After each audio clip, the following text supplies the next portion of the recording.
June மாதம் 2024 அன்று மாலை 4:30 மணியளவில் பாரிஸ் நகரில் பெல்வில் என்னும் ஊரில் தமிழ் இலக்கிய சங்கமம் என்று கூறும் அளவுக்கு ஒரு சிறப்பான நூல் அறிமுக விழா இனிதே நடந்தேறியது. கனடா வாழ் திருவாட்டி பவானி அம்மையார் அவர்களின் வியன்களம் என்னும் கவிதை தொகுப்பு நூல் இவ்விழாவின் கதாநாயகனாக அமர்ந்திருந்தது. ஈழப் போராட்ட வரலாற்றை எடுத்து வியம்பும் அற்புத கவிதை தொகுப்பாக இந்நூல் விளங்குவதோடு மாவீரர் புகழ்பாடும் நூலாகவும் இந்நூலை படைத்திருக்கிறார் திருவாட்டி பவானி அம்மையார். குறுகிய கால அளவில் மிக கடுகதியாக ஏற்பாடு செய்யப்பட்ட இந்நிகழ்வில் தமிழ் இலக்கியவாதிகளும் தமிழ் ஆர்வலர்களுமே அதிகமாக கலந்து கொண்டார்கள். பாரிஸ் நகரில் என்றுமே நடந்திராத வண்ணம் அரங்க மேடையும் அவையும் நிறைந்திருந்தது. இது ஒரு பெண் எழுத்தாளரின் நூல் அறிமுக விழா என்பதினாலோ என்னவோ ஆண்களுக்கு நிகராக, அதுவும் ஆளுமை மிக்க பெண்கள் அவையில் மட்டுமல்ல மேடையிலும் கூட கலந்து கொண்டு நிகழ்ச்சியை சிறப்பித்திருந்தார்கள். வரவேற்புரை, முதன்மையுரை, அறிமுக உரை, நன்றியுரை என பெண்களே அதிக உரைகளை வழங்கியிருந்ததோடு இந்நிகழ்வு ஒரு எழுச்சிமிக்க நிகழ்வாக அமைந்திருந்தது என கூறுவது மிகையாகாது.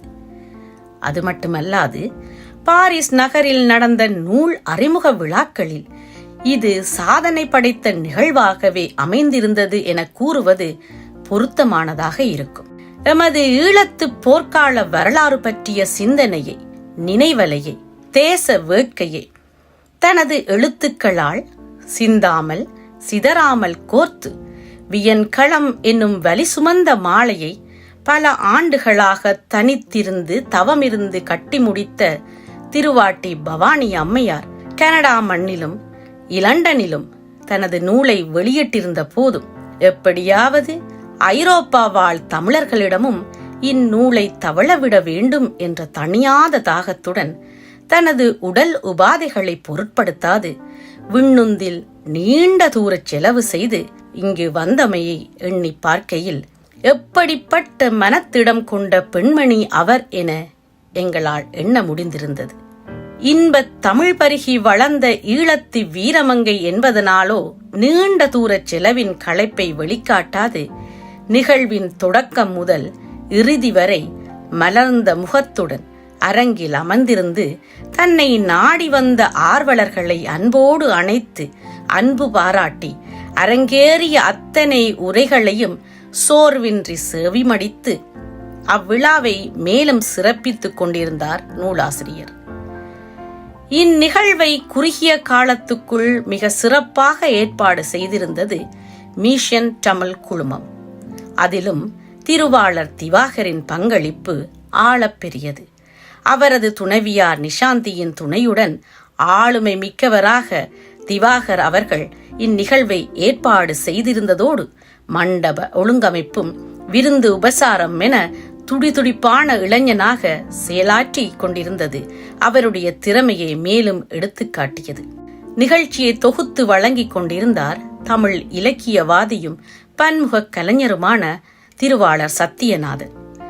தமிழரின் மரபை பின்பற்றி மங்கள விளக்கேற்றி நிகழ்வு ஆரம்பிக்கப்பட்டது. மிஷன் தமிழ் குழுமத்தின் அழைப்பை ஏற்று வருகை தந்தவர்களை மங்கள விளக்கை ஏற்றி நிகழ்வை தொடங்கி வைத்தார்கள். ஈழப்போரில் தமது இன்னுயிரை துறந்த மாவீரர்களையும் நாட்டுப்பற்றாளர்களையும் பொது மக்களையும் மனதில் நிறுத்தி சில நிமிடங்கள் அகவணக்கம் செலுத்தப்பட்டது. தொடர்ந்து பிரான்ஸ் மண்ணில் பிறந்து வளர்ந்தவரும் மன தத்துவ நிபுண மாணவியுமான செல்வி பிரவீனா வரவேற்புரை வழங்கினார். அவரை தொடர்ந்து தனது மழலை தமிழில் சிறுமி இமையா தேவாரம் பாடி நிகழ்வை தொடர தமிழ்தாய் வாழ்த்து பாடி தமிழ் அன்னையை வணங்கினார்கள் செல்விகள் இருவர். அவர்களை தொடர்ந்து வரவேற்பு நடனமாடி அவையோரை அன்புடன் வரவேற்றார்கள் செல்விகள் கன்னிகா ராகவி.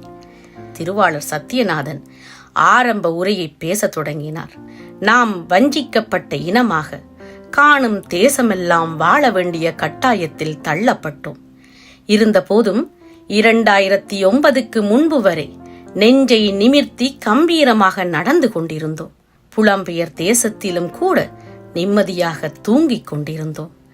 ஆனால் இன்று எமது சிறார்களை போதைப் பொருளுக்கு அடிமையாக்கி எம் இனத்தோடு விளையாடுகின்றது சிங்களம்.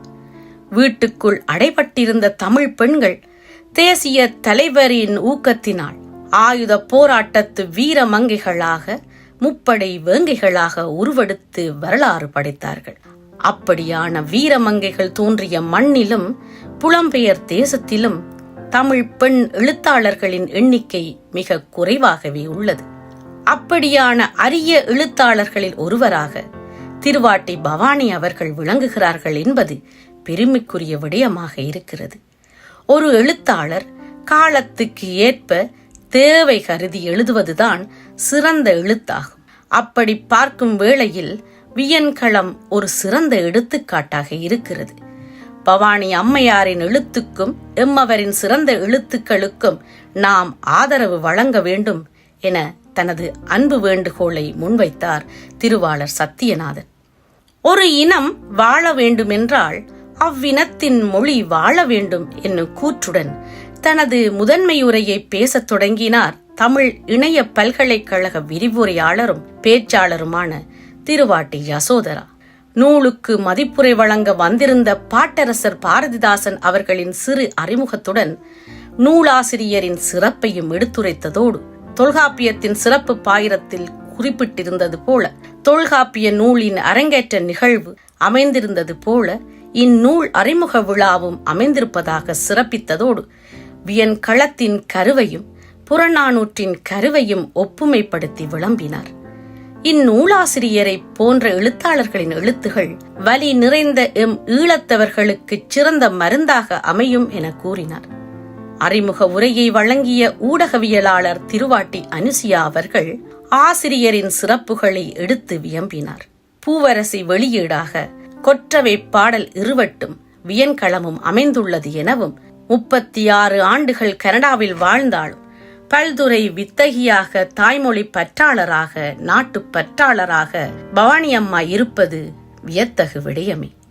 தனது போர்க்கால கவிதை தொகுப்பு நூலுக்கு வியன்களம் என பெயரிட்டது பொருத்தமானதே. ஈழத்தில் வீரமங்கையாக பிறந்தவர் என்பதனாலேயோ இப்படியான மாவீரர்கள் போற்றி பாடல்களையும் போராட்ட செய்திகளையும் புனைந்துள்ளார் என நூலாசிரியரை பாராட்டினார். புலம்பெயர் தேசத்தில் பணிச்சுமை, குடும்பச் சுமை என பல சிரமங்களின் மத்தியில் தாய்மொழி மீது கொண்ட காதலால் எழுத்து பணியை சிரத்தையோடு செய்து இன்று சிறந்த இலக்கியங்களை படைத்துக் கொண்டிருக்கும் நூலாசிரியர் அவரின் இலக்கிய பணியின் உச்சமாக 2019 கனடா மற்றும் லண்டனில் வியன்கள கவிதை தொகுப்பையும் கொற்றவை இருவட்டையும் வெளியிட்டார். அவர்களின் வீரம் நிறைந்த வரிகளால் அமைக்கப்பட்ட கொற்றவை பாடல்கள் பல ஆடக்கலைஞர்களின் மனதை ஈர்த்ததோடு அப்பாடல்களுக்கு கிழக்கிலங்கை சுவாமி விபுலானந்த அடிகளின் கற்கை நெறி மாணவர்கள் அபிநயம் பிடித்து வெற்றி பரிசையும் தட்டினார்கள் என்னும் சிறப்பு செய்தியை கூறி அப்படியான திறன்மிகு எழுத்தாளரான பவானி அம்மையார் பல விருதுகளையும் பெற்றுள்ளார் என பெருமிதம் கொண்டார். தாயக விடுதலைக்காக தமது இன்னுயிரை ஈகை செய்த மாவீரர்களுக்கும் தமிழீழ விடுதலை போரில் உயிர் நீர்த்த மக்களுக்கும் உலக தமிழர் மாணவர் அமைப்பில் தாய் நாட்டுக்காய் பணியாற்றி தனது 16 வயதில் மண்ணுலகை விட்டு பிரிந்த நூலாசிரியரின் மகன் கோமகனின் நினைவாகவும் இந்நூலை நூலாசிரியர் சமர்ப்பணம் செய்தார் என்னும் விடயத்தையும் தெரியப்படுத்தினார். வியன்களம் எமது அடுத்த சந்ததி வகுக்கப் போகும் பாதைக்கு ஒரு கோடு போட்டு காட்டுகிறது எனச் சொல்லி வியன்களம் இலக்கியத்துறையின் இலச்சினையாக ஈழத் தமிழரின் அடையாளமாக விளங்கும் என்று ஒரு வரியில் தனது நம்பிக்கையை கூறி நூலாசிரியர் நிறைந்த ஆயுளுடன் வாழ வேண்டும் என்று வாழ்த்தினார். இன்பத் தமிழின் பெருமை போற்றி தனது வாழ்த்துரையை தொடங்கினார் பன்முகத்துறை கலைஞரான திருவாளர் கணேஷ் அவர்கள்.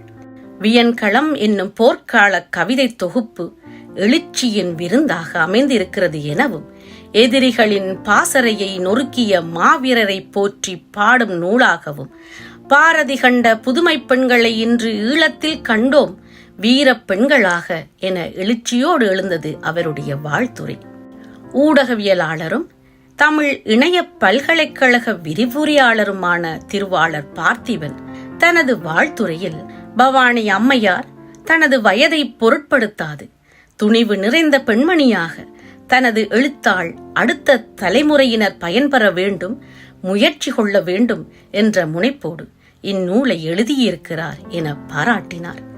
இன்றைய காலச் சூழலில் எமது போராட்டத்தின் விழுமியங்களை பதிவிட வேண்டிய கட்டாயத்தில் நாம் இருக்கிறோம். காரணம், எமது வரலாறு மறைக்கப்பட்டு சிதைக்கப்பட்டு உருமாற்றப்பட்டு வெளிவந்து கொண்டிருக்கிறது.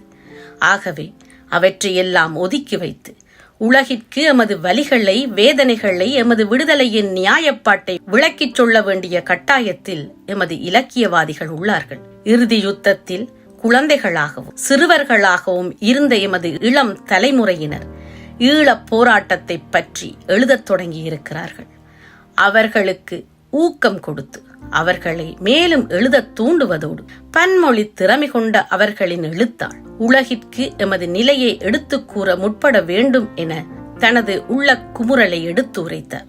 அப்படி எமது ஈழப் போராட்டம் சார்ந்த விடயங்களையும் எழுதும் இளையவர்களுக்கு முன்மாதிரியாக வியன்களம் நூலாசிரியர் இருக்கிறார் என பெருமை கொண்டார். படைப்பாளர்களுக்கு வயது ஒரு தடையல்ல, சரியான படைப்புகளை சரியான நேரத்தில் வெளிக்கொண்டு வர வேண்டும். அந்த வகையில் வியன்களம் சரியான நேரத்தில் வெளியிடப்பட்டுள்ளது. எங்களுடைய அடுத்த தலைமுறையினருக்கு எங்களுடைய போராட்டத்தின் உண்மை தன்மையினையும் மாவீரர்களின் தியாகங்களையும் எடுத்துச் சொல்லி அவர்களை பன்முக திறமையாளர்களாக வளர்க்க வேண்டும். அவர்களின் படைப்பால் உலகத்தின் பார்வையை எமது பக்கம் திருப்ப வேண்டும். எமது போர்க்கால இலக்கியமாக வீரத்தின் அடையாளமாக நிமிர்ந்து நிற்கும் வியன்களம் அதற்கு ஒரு சிறந்த எடுத்துக்காட்டாக அமைந்துள்ளது என வீரத்தோடு உரையாற்றினார். சங்ககால பாடலுடன் தனது மதிப்புரையை ஆரம்பித்தார் பாட்டரசன் பாரதிதாசன். ஈழத்து பாட்டரசிக்கு தமிழக பாட்டரசன் வழங்கிய மதிப்புரை சிறப்புரையாக அமைந்திருந்தது. வியன்களம் என்னும் சொல்லுக்கு வியப்பூட்டும் விளக்கங்களை கொடுத்து புறநானூறு, மதுரை காஞ்சி, திருக்குறள் போன்ற பழம்பெரும் நூல்களிலும் வியன் என்ற சொல் பயன்படுத்தப்பட்டுள்ளதை எடுத்துச் செப்பினார். வியன் மற்றும் களம் என்ற சொற்களுக்கு பலதரப்பட்ட பொருள்களை கூறி இலக்கிய இலக்கண சொற்பொருட்களையும் சிறப்பாக விளக்கினார்.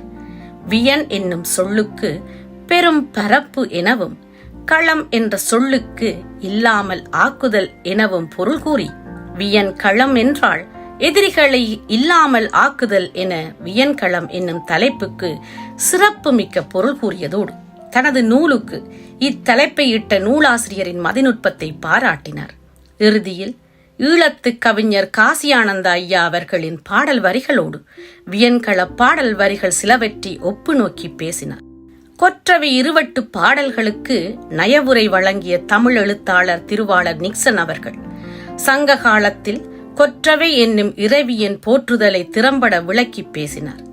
சிலப்பதிகாரத்தில் முருகனின் தாயாகவும் சங்க காலத்தில் 5 நிலங்களுக்கு தாயாகவும் கொற்றவை விளங்கினாள் எனவும் கொற்றவை பாடல்களை கேட்கும் போது உள்ளத்தில் எழும் உணர்ச்சி பெருக்கால் மனம் கூத்தாடுவதாகவும் ஆதலால் தான் பல்கலைக்கழக மாணவர்கள் இப்பாடலுக்கு நடனமாடி முதல் பரிசை பெற்றுள்ளனர் எனவும் சிலாகித்து பேசினார். இவ்விருவட்டில் உள்ள ஒவ்வொரு பாடல் வரிகளுக்கும் பொழிப்புரை வழங்கினார்.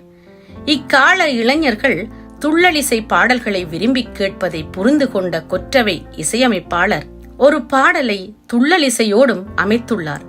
ஆகவே கொற்றவை பாடல்கள் அத்தனையும் இளைய தலைமுறையினரை ஈர்க்கும் என உறுதிமொழி கொடுத்தார். ஈழத்தின் இறுதி யுத்தத்தின் பின்னர் போதை மருந்து வாயிலாக எமது சிறுவர்களையும் இளைஞர்களையும் போதைப் பொருள்களுக்கு அடிமையாக்கி உயிரை பறித்துக் கொண்டிருக்கும் சிங்களத்தின் குரூரச் செயல்களை எண்ணிப் பாடிய பாடலாக ஊரிழந்தோம் உறவிழந்தோம் என்னும் பாடல் வந்துள்ளது என சிறப்பித்து பேசினார். இப்படியான சிறந்த பாடல்களையும் கவிதைகளையும் எழுதிய பவானி அம்மையாரின் எழுத்துப்பணி தொடர வேண்டும் என்று அன்பான வேண்டுகோளை விடுவித்தார். தேசிய தலைவரின் பாடலான நீர்மேல் ஆனா எழுது என்னும் பாடலுக்கு பட்டாம்பூச்சியாக நடனமாடி அவையோரை மகிழ்வித்தார் சிறுமி சாதனா. கூவாயோ கருங்குயிலே கூவாயோ என்னும் கொற்றவை பாடல் ஒன்றுக்கு எழுச்சிமிக்க நடனத்தை வழங்கினார் நடன ஆசிரியரும் பன்முக கலைஞருமான திருவாட்டி நிஷாந்தி. நிகழ்வின் உச்சமாக இந்நிகழ்வுக்கு வருகை தந்த அத்துணை நல்லுள்ளங்களுக்கும் நூலாசிரியர் தனது நூலையும் இருவட்டையும் அன்போடு வழங்க ஆர்வத்தோடு அவற்றை பெற்றுக்கொண்டனர் தமிழ் ஆர்வலர்கள். அதைத் தொடர்ந்து நூலாசிரியர் உற்சாகத்தோடு ஏற்புரை வழங்கினார். வியன்களம் எழுந்த நோக்கத்தையும் அவசியத்தையும் எடுத்துரைத்தார். தமிழ் மண் மீது தான் கொண்ட தீரா தாகத்தையும் அடுத்த தலைமுறையினரிடம் தான் கொண்ட எதிர்பார்ப்பையும் தெரிவித்தார். கனடாவிலும் இலண்டனிலும் தனது நூலை வெளியிட்ட போது பிரான்ஸ் மண்ணிலும் இந்நூலை வெளியிட வேண்டும் என்ற தனது அவாவையும் கூறி தனது விருப்பு நிறைவேறியதனால் தான் கொண்ட மகிழ்வை தெரிவித்ததோடு இந்த களத்தை அமைத்துக் கொடுத்த மிஷன் தமிழ் குழுமத்துக்கும் உரைகளை வழங்கியவர்களுக்கும் நன்றி பாராட்டினார். வியன்களம் மாவீரரின் புகழ் பாடுவதுடன் ஈழ விடுதலைக்கான வழிக்கு ஒரு அடிக்கல்லாக இருக்கும் என கூறி நெஞ்சம் நெகிழ்ந்தார். புலம்பெயர் மண்ணில் தான் எழுதிய பாடலுக்கு ஈழ மண்ணில் துணிவுடனும் வீரத்துடனும் நடனமாடி பரிசில்கள் பெற்ற மாணவர்களை புகழ்ந்து பேசி கொற்றவை பாடல்களை பாடிய இளைஞர்களையும் அதற்கு இசையமைத்த இசையமைப்பாளரையும் பாராட்டினார். தான் எழுதிய வியன்களம் என்னும் கவிதை தொகுப்பு நூலை இளைய தலைமுறையினரின் கையில் ஒப்படைக்க வேண்டும் என்ற தனது எண்ணப்பாட்டை வெளிப்படுத்தினார். இந்நிகழ்வுக்கு வருகை தந்த அனைவருக்கும் தனது அன்பையும் நன்றியையும் தெரிவித்தார். நிகழ்ச்சியின் நிறைவாக தமிழ் இணைய பல்கலைக்கழக விரிவுரையாளரும் இலக்கியவாதியுமான திருவாட்டி பிரியாளவன் அவர்கள் இந்நிகழ்வை ஏற்பாடு செய்தவர்களுக்கும் இந்நிகழ்வுக்கு வருகை தந்தவர்களுக்கும் இந்நிகழ்வை சிறப்பாக நடத்தி முடிக்க உதவிய எல்லாம் வல்ல இறைவனுக்கும் நன்றி பாராட்டி நன்றி உரை வழங்கியதோடு இந்நிகழ்வு இனிதே நிறைவடைந்தது.